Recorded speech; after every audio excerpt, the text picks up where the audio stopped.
અમદાવાદ શહેરમાં Sarkhej police station વિસ્તારમાં જાહેરમાં જુગાર રમતા 4 ઇસમોને પોલીસે ઝડપી પાડ્યા છે.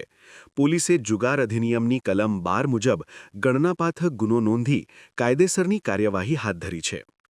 માહિતી મુજબ શહેર પોલીસ કમિશનર, અધિક police commissioner sector 1, DCP zone 7 તથા એમ ડિવિઝનના માર્ગદર્શન હેઠળ સરખેજ પોલીસ સ્ટેશનના પીઆઈ એલ ચાવડા અને સર્વેલન્સ સ્ક્વોડ પીએસઆઈ એઆર બોળિયાના નેતૃત્વમાં પેટ્રોલિંગ દરમિયાન આ કામગીરી કરવામાં આવી હતી.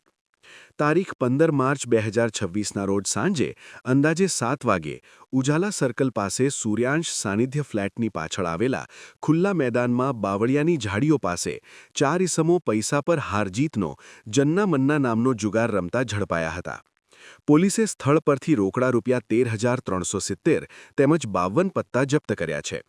તમામ આરોપીઓ વિરુદ્ધ સરખેજ પોલીસ સ્ટેશનમાં ગુનો નોંધાઈ આગળની કાર્યવાહી કરવામાં આવી રહી છે.